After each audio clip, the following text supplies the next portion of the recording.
Hello, welcome to the TGB show on this Memorial Day. So maybe right now you're doing some celebrations with your family or so. Maybe you're going to get this maybe tomorrow, maybe this evening or so.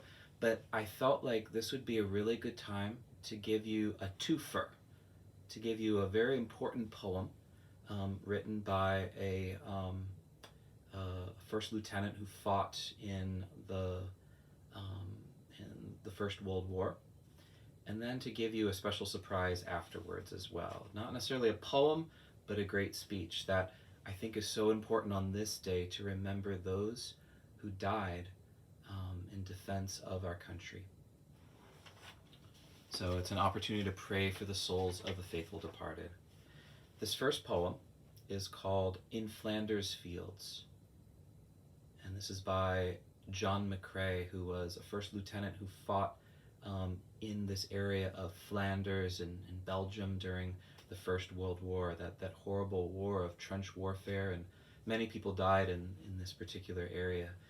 But that area in which a cemetery was erected, there started to grow these red poppies with a white cross right inside of that. You could even look those up and see what they look like, but it really reminds us of the cross and the hope of resurrection, even in the midst of such terrible tragedy.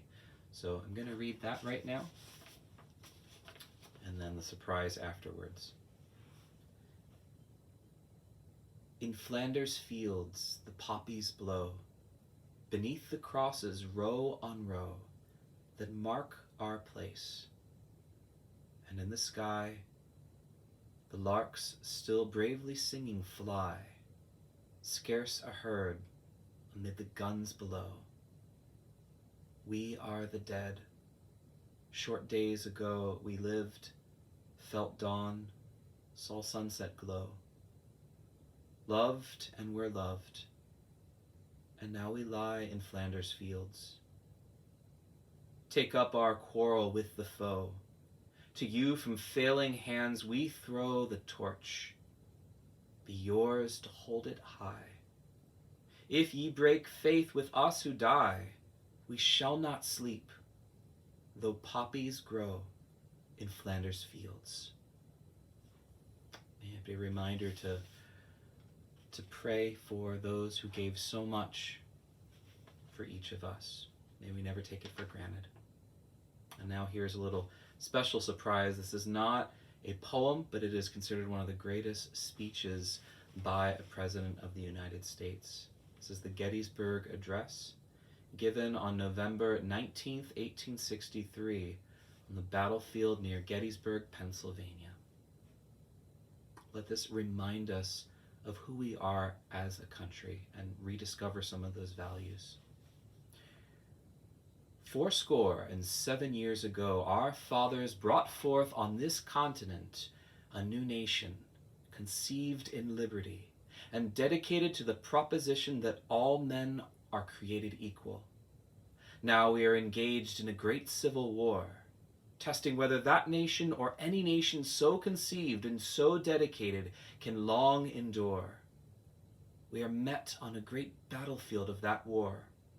We have come to dedicate a portion of that field as a final resting place for those who here gave their lives that that nation might live.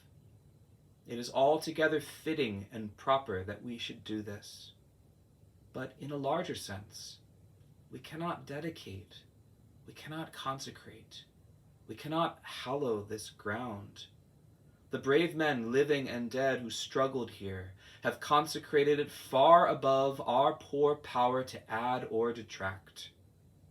The world will little note nor long remember what we say here, but it can never forget what they did here.